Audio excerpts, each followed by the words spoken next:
And that means it's time for our second talk of today.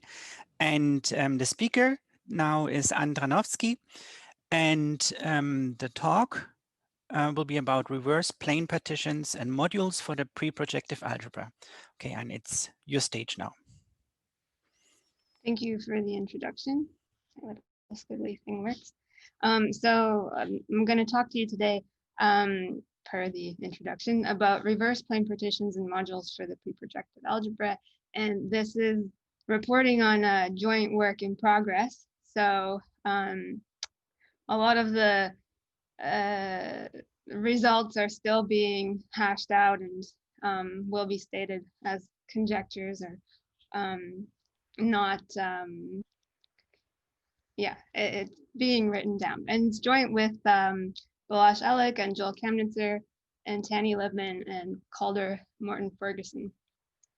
And the goal of this work is to show that RPPs, so reverse plane partitions, I'll abbreviate as RPPs, for minuscule heaps are in crystal isomorphism with a set of irreducible components of a variety of modules for the preprojective algebra. So there's a lot of constituents to this goal, and the goal for the talk is sort of the outline here to get through what all these pieces mean so that you can sort of appreciate the claim of the work. So we'll recall what are quivers, what is the preprojective algebra, heaps, and so on, and then hopefully get to the main result, which is the crystal structure on these combinatorial objects. But maybe off the bat, I should say that, so we hope to establish this crystal isomorphism. But the nice thing, I think, the takeaway from this whole project, well, I think, is that we get via this isomorphism a geometric interpretation for the crystal structure on a tensor product. So the signature rule for tensor product crystals. So that's what motivates me in this, and hopefully you'll see that nice rule in the end. Let's start by recalling quivers and preprojective algebras. All of this goes through for finite type ADE, and ADE because we need our quivers, we need our Dynkin diagrams to be simply laced in order to make these preprojective algebra constructions. But the finite type thing can maybe be, well, there is some hope of generalizing that. So Q, I'll denote quivers by Q. This is an orientation of the Dynkin diagram of our ADE algebra. So if you have, say, D4, sorry, that's too thick.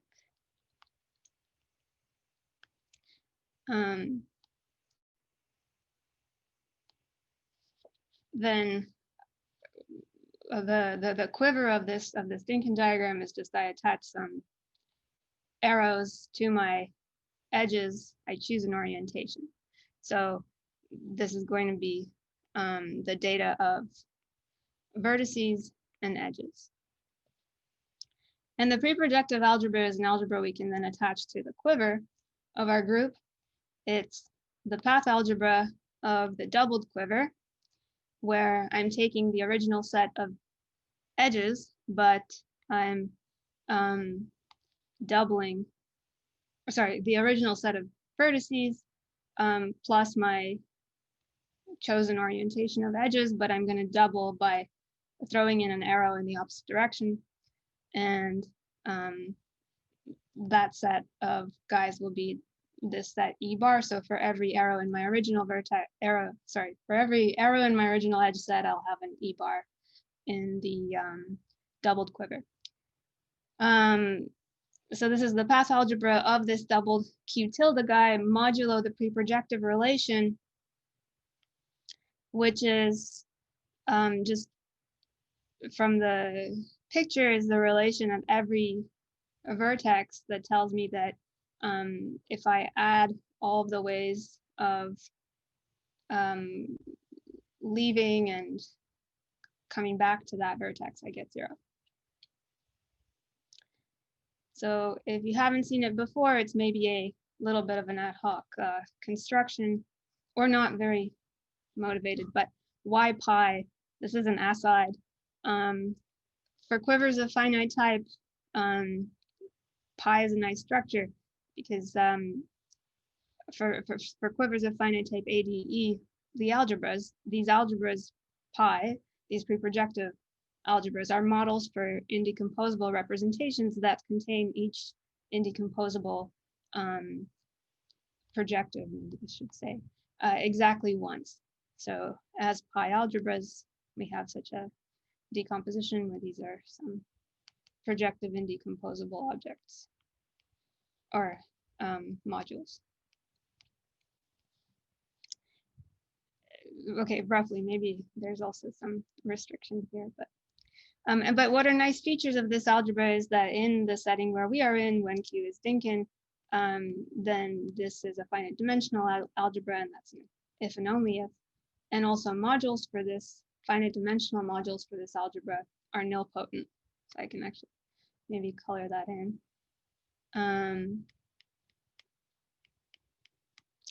Where this nilpotence is with respect to the grading on pi by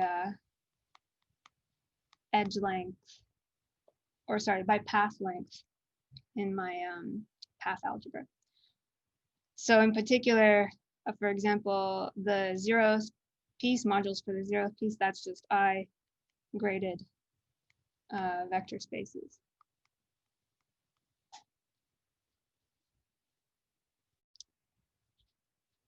And let me tell you a little bit of what we're going to need to know about pi. So let me denote by E sub I for every vertex of the Dynkin diagram the trivial path at I. So this is an element of my algebra. Then the simple modules for pi are just the one-dimensional total dimension graded vector spaces that are said to be supported over the vertices of my Dynkin diagram. And this is the same as for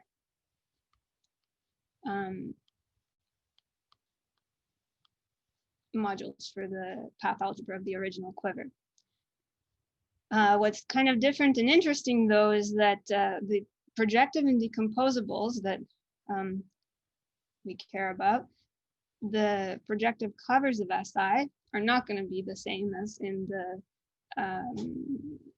case of KQ mod. So this is the unique indecomposable projective having SI as a quotient, and such that any other quotient of PI that is non-trivial intersects the simple SI non-trivially. So these are interesting looking things. So in an example, let's take G equal to SL5 and look at the vertex I equals 3. So my Q tilde, before I zoom in on any given vertex, is just this quiver. And let me number them in the usual way so that this is my third vertex, the pink guy. Then what does P3 look like? We have these cartoons that we can use to completely encode our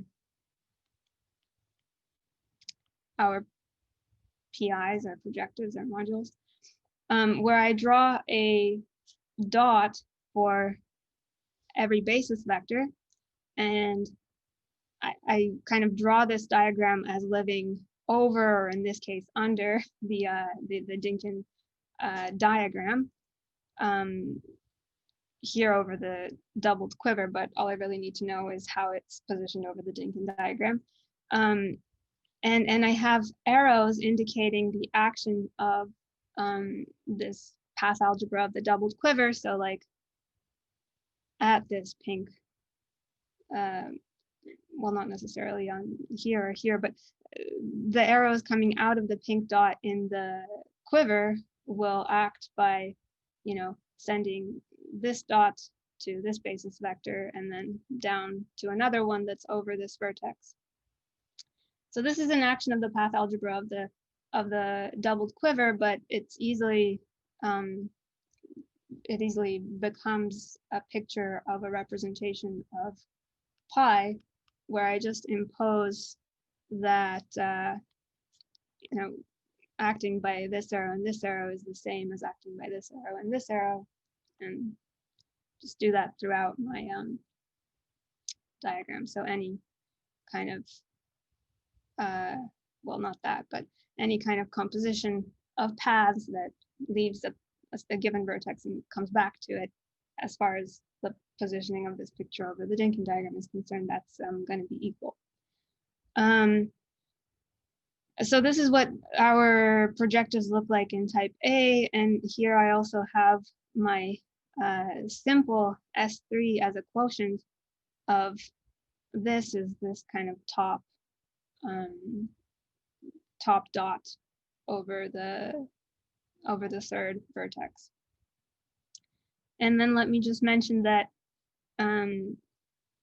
what are the dimensions? So the graded dimensions of these guys are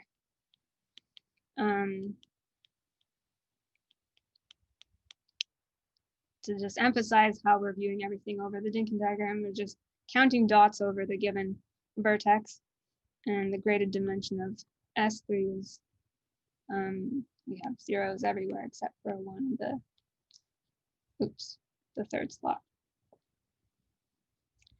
Okay.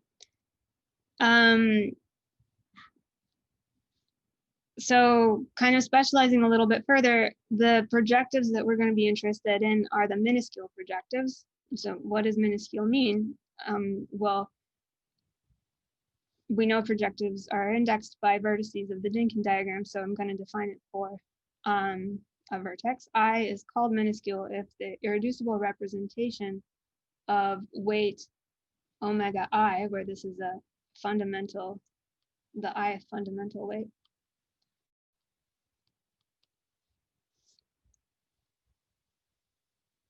So the vertex is called minuscule if this Europe is minuscule, which just means that the Weyl group of G acts transitively on the weights of this Europe. And for example, if G is, again, type A, we know exactly what our dominant weights look like. They are all ones and then zeros, and we know exactly what the corresponding irreducible representations look like. And then you can check that, you know, eigenvectors for those do have weights that are permutations of this omega p.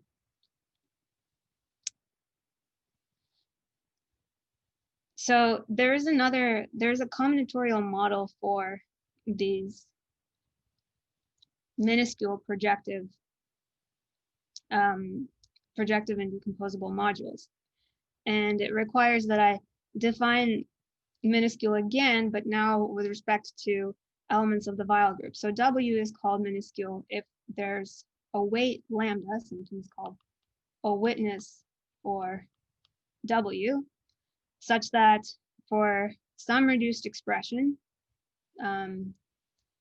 of W, acting by kind of suffixes in this reduced expression will, on this lambda, will be very simple. We'll just subtract off corresponding simple roots. So I mean, it's like easy enough to read definition, but it's not so enlightening what it means. So throughout the talk, I invite you to think about this as the property of being fully commutative instead, which is a weaker notion, but that's okay for this talk. So it's a more concrete characterization of what it means for an element of the Weyl group to be fully commutative. And it is this, the reduced words for W are related by commuting generators. So for example, in Sn, an element is fully commutative if and only if it is 3, 2, 1 avoiding. Wait, really? I'm confused. So like ST, is that is 3, 2, 1 avoiding in the sense I'm used to, but S and T don't commute. S and T? Oh, reduced words are okay. I understand. Okay, I got it. Sorry. Okay, cool.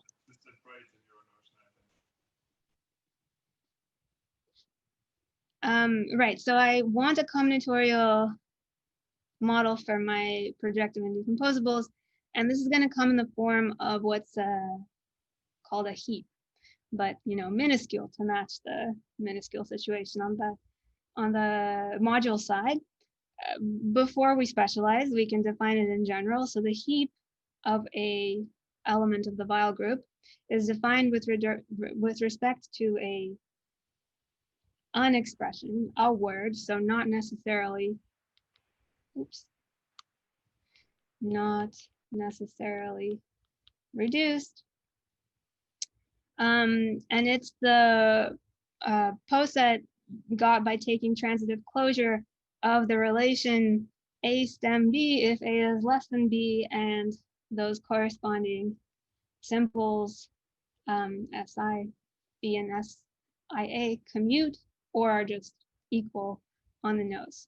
So stem is for stem bridge. This notion is due to stem bridge.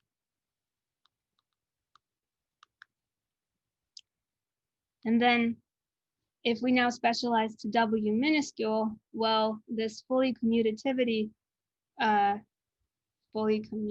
property of minuscule words means that it's the heap of a minuscule W does not depend on its reduced expression. So we can unambiguously write HWI equals to H of W, and we will. And that's kind of on the combinatorial side of things, the reason that we consider minuscule elements is really this. More concretely, what is a heap? If you needed to get any more concrete than we already were. So there's work of Kleshev and Ram on Kovenov-Lauda algebras, which shows that minuscule heaps are the same as these things that they call glass bead games. So what is a glass bead game? It's a game you can play given again, this makes sense for, sorry, this makes sense for just a word again.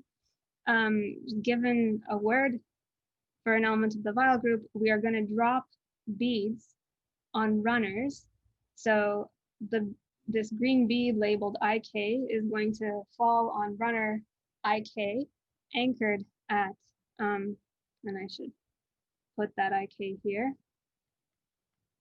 anchored at the vertex IK in the Dynkin diagram, such that consecutive beads will, on adjacent runners, so on runners through vertices that are adjacent in the Dynkin diagram, will touch. And then the relation defining our heap in general, Stembridge's heap, becomes this this relation. So IA stem B if these two beads are kind of touching consecutive on adjacent runners, but such that IA is below IB. So this is the way that we're going to think about heaps in terms of glass bead games. And by the way, Arun Ram has some really passionate talks on this in the scope of like a bigger picture. He gives really excellent talks. So let's see an example of a game. We're gonna, again, an A3 example, though you can do it with A, D, E for this word. So let's play this game. We're gonna drop on, the labels on my vertices to my Dinkin diagram are 1, 2, 3, and I've like erected these runners at each vertex. So we're going to drop starting from left to right, a bead at vertex on runner 1, and then runner 2, and then runner 3, and then runner 2 again. So this is the configuration of beads that we end up with, and notably, this word is not fully commutative.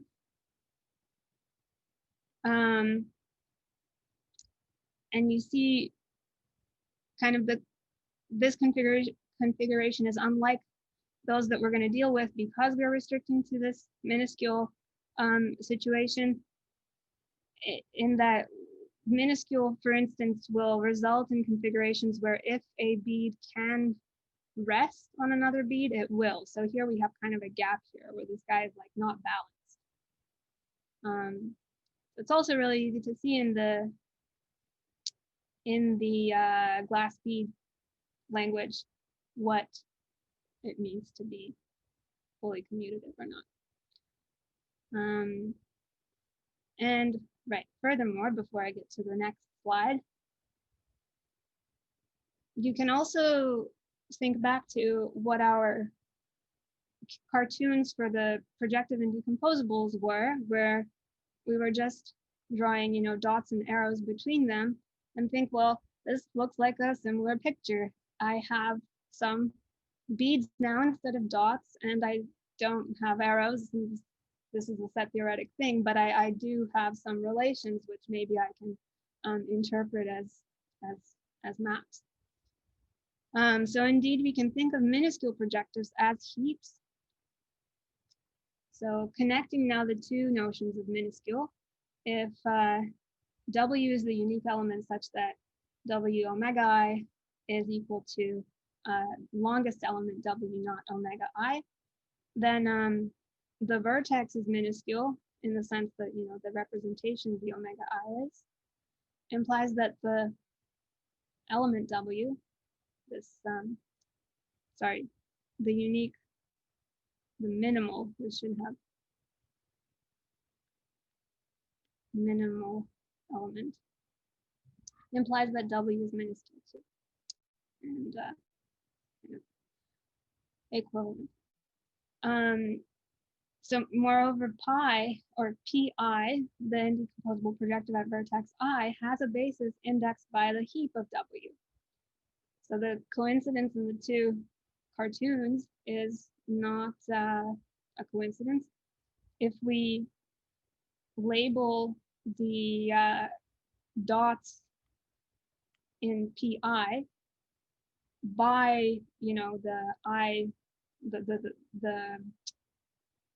the letters appearing in the word, in the reduced word for W, then we'll have an arrow from IA to IB precisely when IA covers IB in the heap. And let's do another example.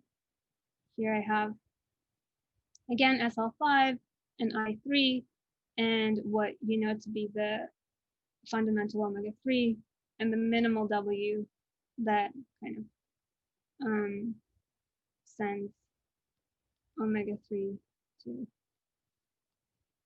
reflection. So remember, my P3 has these arrows here, and I want to see that there is this bijection, so I just play the game for this word. I'm going to start by dropping a bead on runner 2 and keep going and drop a bead on runner 1, 3, 2, 4, 3, and I do get a very similar looking configuration.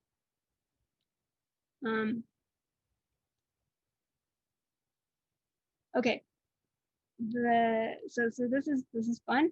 It turns out that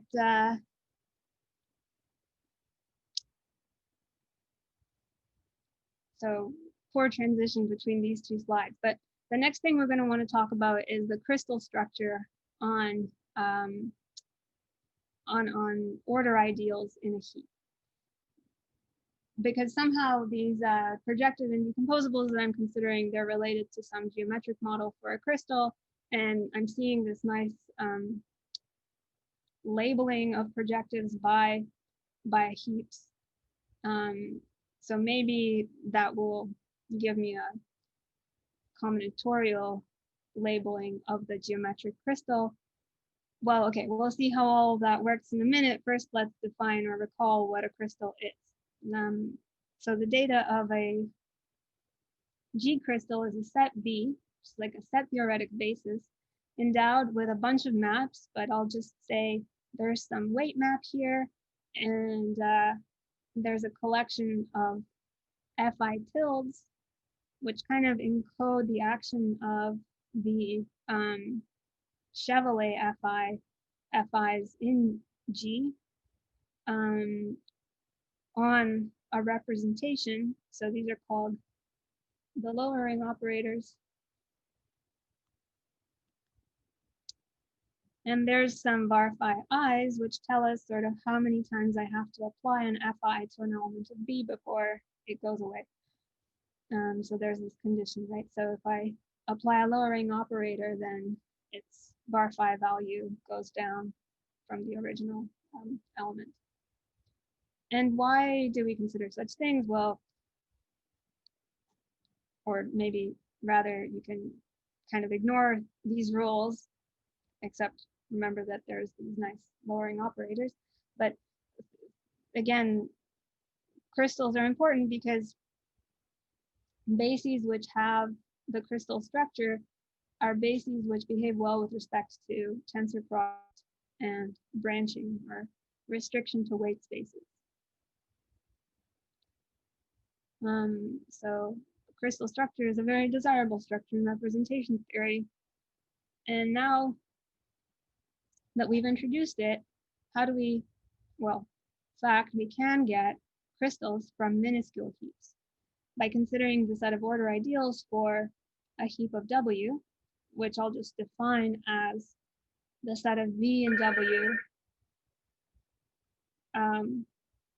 such that V is less than or equal to W in the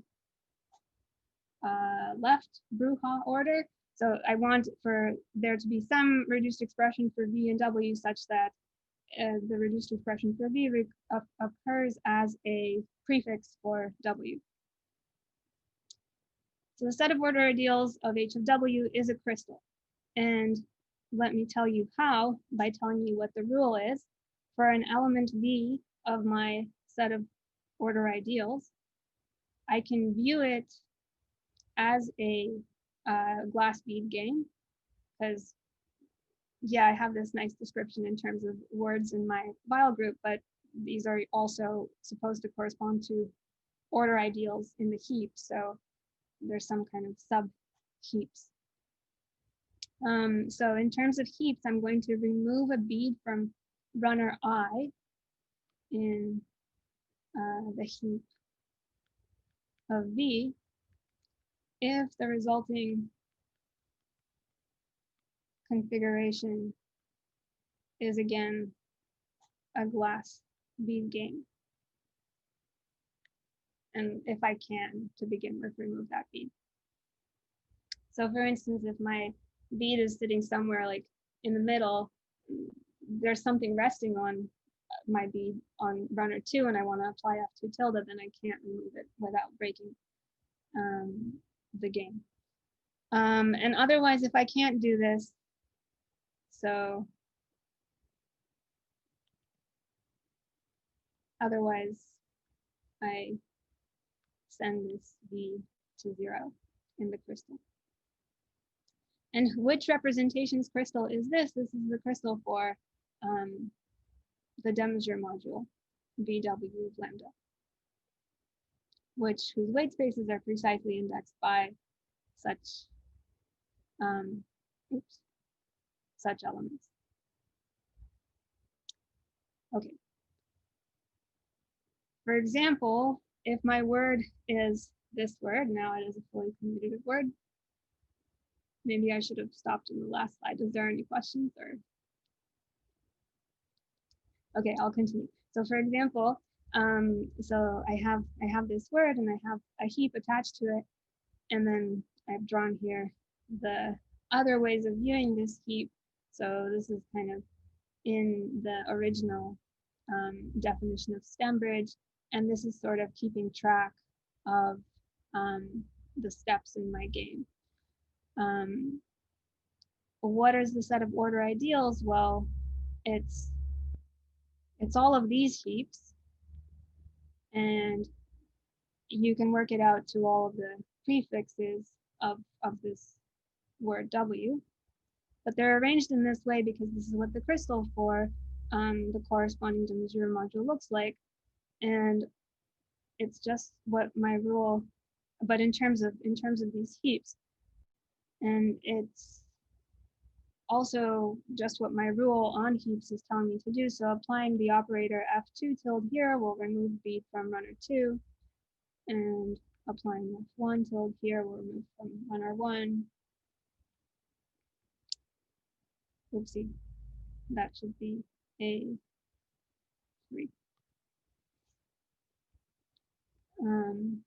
Or I can go the other way.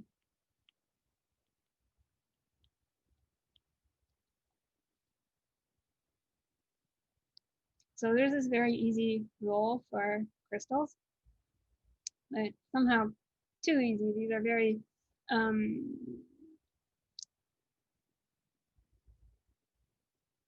we can make this more complicated and see more representations by considering now reverse plane partitions. And you can think of these as kind of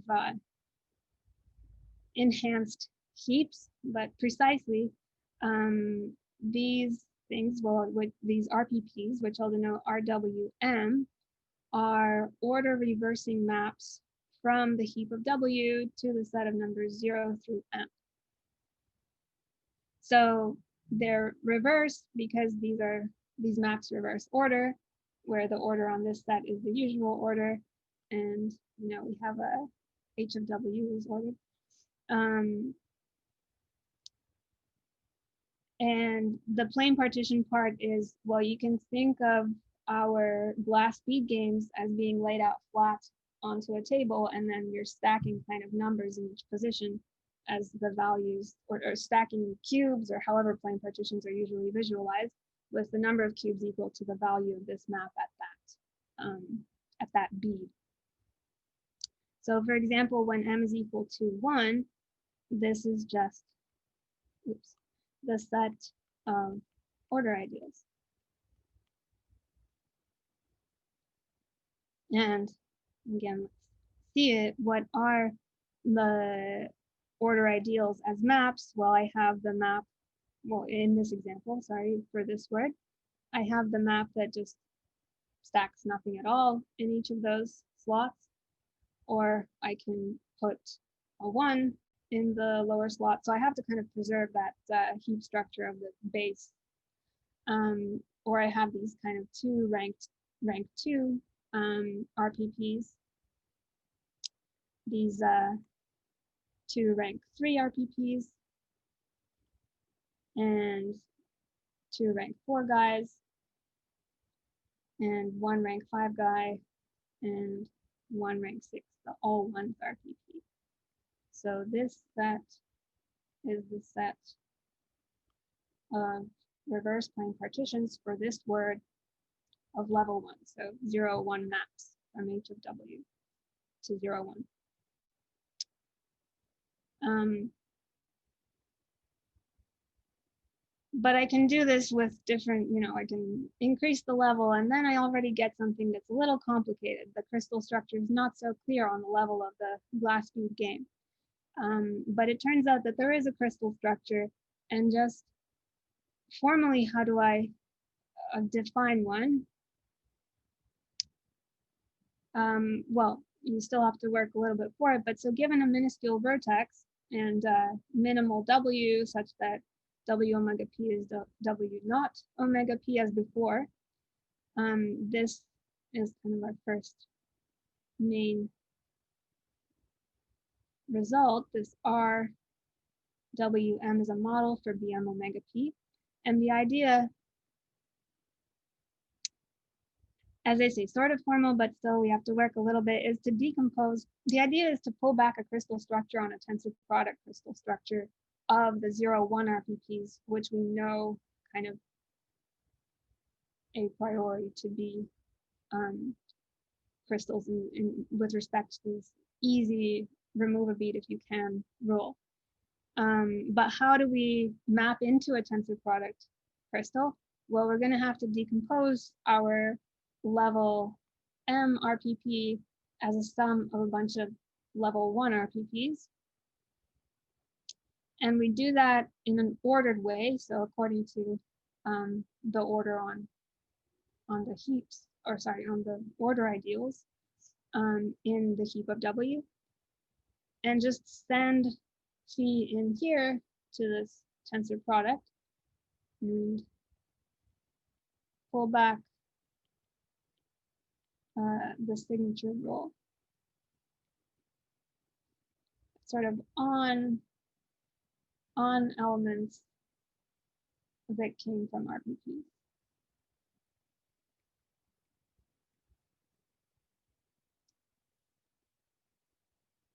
Okay, so for the rest of the talk, I want to convince you that there's a nicer rule here to think about. And that's the rule coming from the preprojective algebra side of things. But first, yeah, let's go through one such decomposition. So let's say this is my RPP. I'm going to decompose it. So this is my RPP for W is equal to S2, S1, S3, S2. And level, I look at the largest entry, that's going to be the level.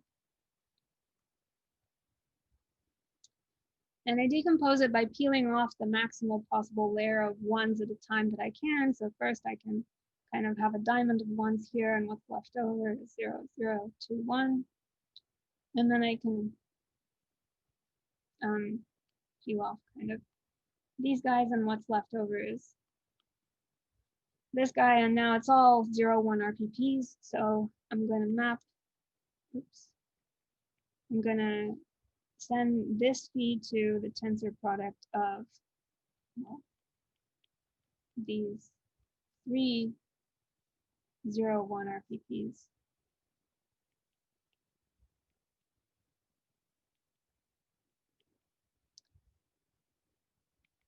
In RW1 tensor 3. And then if I want to know how F1 tilde acts on this phi, I'll figure it out in the tensor product and reverse engineer the thing. Right, but there's a nicer way coming from the compatibility of this combinatorics with the geometric model for these crystals coming from quiver Grassmannians. So combinatorics from geometry of quiver varieties more generally, but in our case, quiver Grassmannians of minuscule projectives. What are these? So these are just Grassmannians, but I'm looking in, so I'm taking vector v-dimensional submodules of projectives sub I direct sum m times. So these are all subs of dimension vector v. Remember, they're all I graded. So v is in here. And I claim that there is, and we show that there is a bijection between irreducible components of union of these guys over all possible dimensions of submodules and RPPs of level M. And the interpretation for this tensor product signature rule is very nice under this isomorphism, this crystal isomorphism, where the crystal structure on this left-hand side is essentially due to Kashiwara and Saito. So first, let's see how to define this bijection. And this is going to require quiver varieties, but in a way that I'll probably not, I don't think they'll ever show up besides in this heading. So how am I going to define this bijection is I'm going to fix a flag in my ambient space, this direct sum of PIs, and let that define the filtration on submodules. And then, well, work of Nakajima, this is Nakajima's paper on basically quiver varieties and tensor product crystals, says that there is a C star here.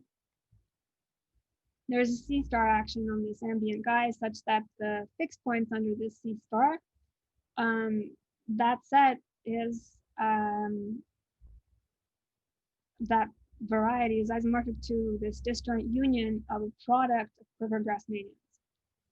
And in this case, where my space, my ambient space is this PI, all of these quiver Grassmannians are just points. So how many of them do I have? I have 1 up to M, right? Direct sum M. And because the PI is just zeros and ones, right? So there's not a lot of freedom geometrically in putting a submodule into this zero, or what the PI is a bunch of ones, right? So there's not a lot of freedom in choosing how to place a sub. So the geometry isn't very interesting.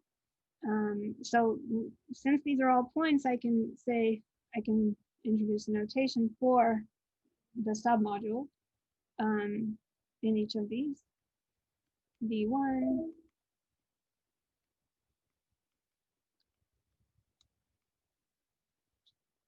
through VM. And then basically by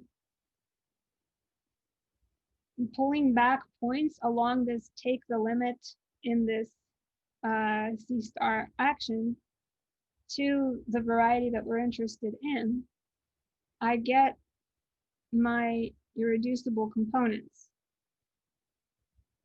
And they're described as follows. They're described as the set of submodules.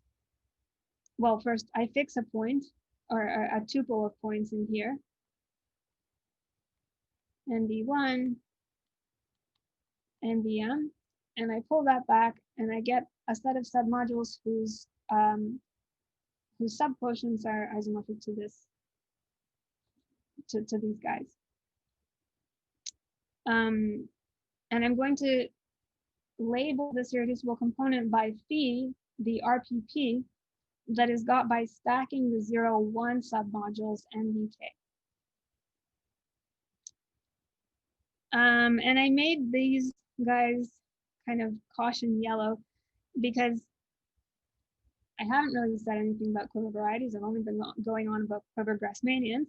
But to check this, we really have to pass through this tensor product quiver variety. And how are quiver Grassmannians related to quiver varieties? They're cores in quiver varieties, and this is due to work of Savage and Tingley. So the proof is a little bit more involved, but the idea is this, and it's quite simple. And this index set is also in caution yellow because this should be kind of all sum ends, all ways of breaking a V up that are kind of ordered. There's some order here corresponding to the choice of the C star action here. Okay, so we have a bunch of irreducible components and they're more or less clearly labeled by RPPs.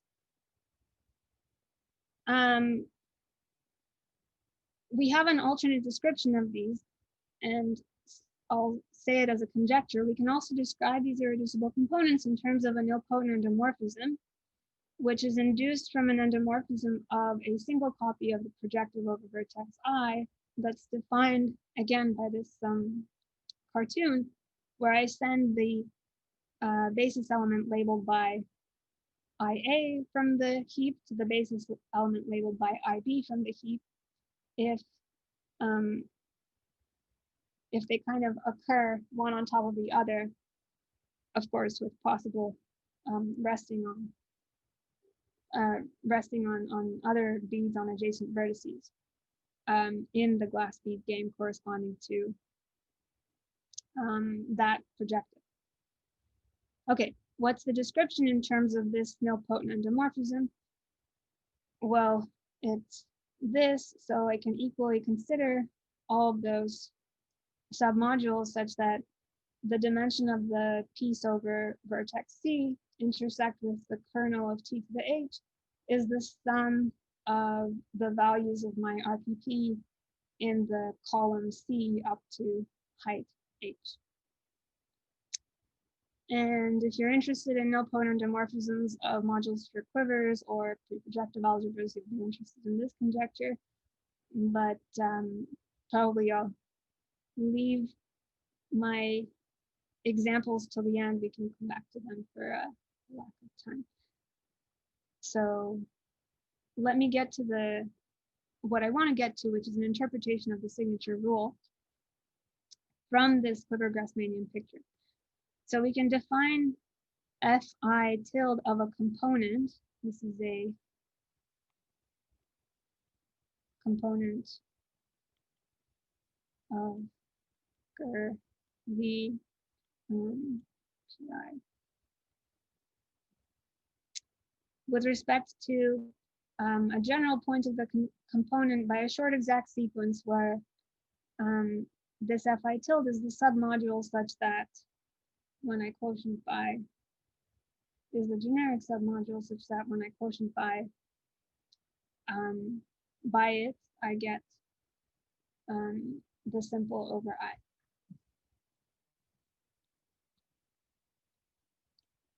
So the signature rule on the tensor product, it's a rather complicated, purely combinatorial rule. It keeps track of how many beads can be added or removed on runner I, if I'm interested in Fi, in each of these composition factors, and it tells us which factor to modify according to some cancellation.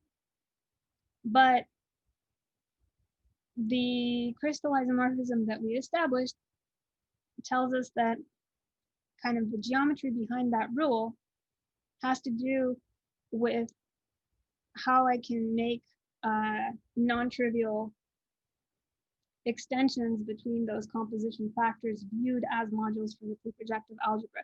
So in an example, and this is a really easy example, there's only 2 steps, so there's not a lot of rule to apply here, but it's still interesting.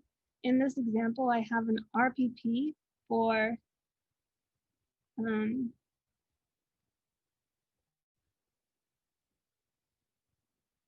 well, for A5.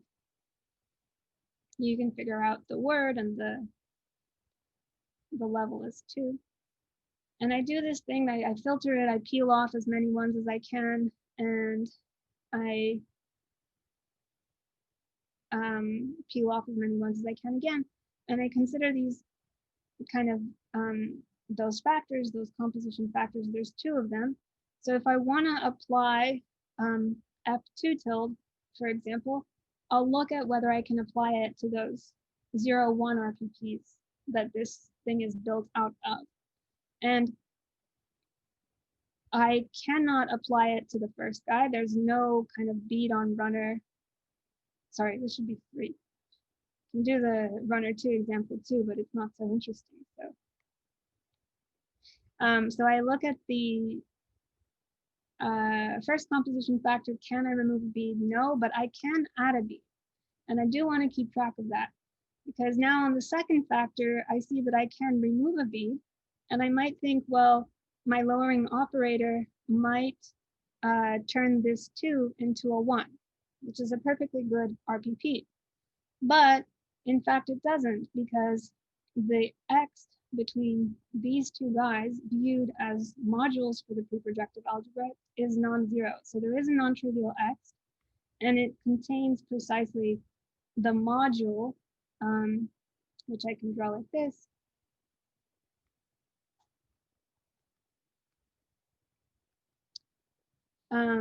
That is denoted by M of phi, is general for the component labeled by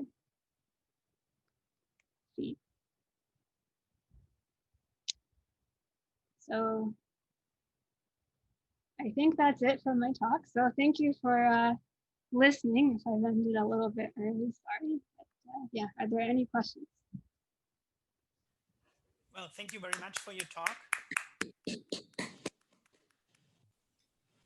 Yeah, so we have time for questions.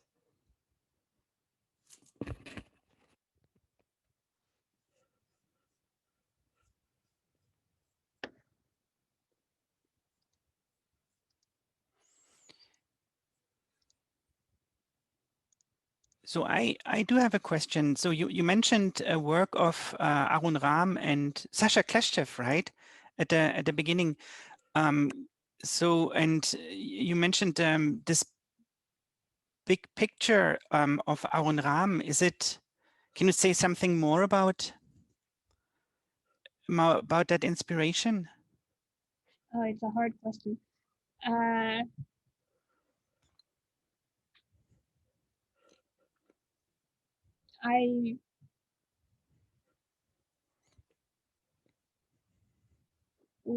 Let me refrain from saying what I don't know. I mean, his big picture kind of involves these three mountains, and one of them is the Afro-Grassmanian, and maybe there's something to say there, but I don't know enough to say it yet. So there's some questions related to this project, which I didn't, there's some open questions. Yeah, let me turn that question into a question. Like there's a question of a cactus group action on these irreducible components for this preprojective variety. So for this module, for this variety of modules for the preprojective algebra. So I wonder, like on the modular representation theory side, are crystals something that show up at all or are useful?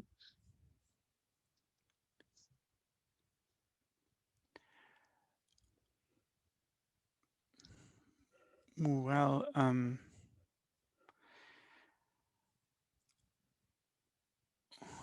that's a very open question. So, I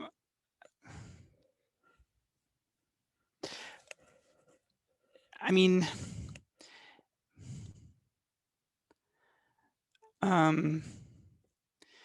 so I don't.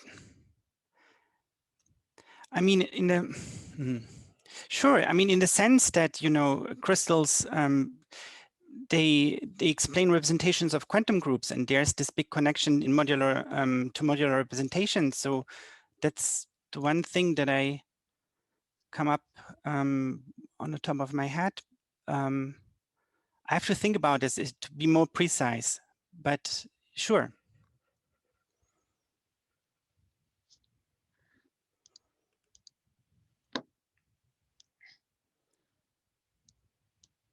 So yeah. I also wanted to know about this conjecture. So is it for you out of reach, or are you close to proving it, or what is the status of the conjecture? This conjecture. Just a conjecture. No, this is this one you mean, right? Yes.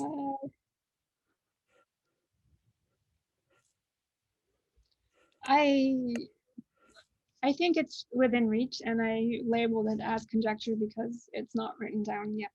But I think it's not so hard to show that these are the same components that we get in the description coming from the quiver varieties. What's kind of hard with this nilpotent endomorphism is, yeah, it's easy to define it on a single PI of M, or P on a single projective, but it's not so easy to kind of keep track of what it does on submodules with copies of a projective. So, but I think by employing the C star action and passing through the quiver variety, there is a simplification to be made, and it's within reach. So, yeah. Yeah, because these M's can sit inside this direct sum in a very complicated way, but by kind of like we have some basis for PI direct sum M, but it's not as though we can like directly use that as a basis for M. There's some linear combinations of things. Yeah, but with a C star that kind of preserves the filtrations coming from this decomposition, we can get rid of complicated relations and see what this T does on sort of the dominant terms. Yeah. Okay, well, thank you. Thank you. Are there any more questions?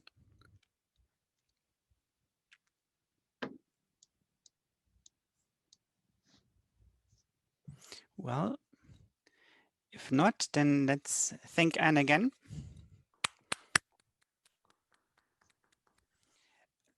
And we'll have another break. I guess so. The next talk is at 1 o'clock, right? Local time. Is that another half-hour break? Yeah, I think it will be at 1 o'clock. Okay. Yeah.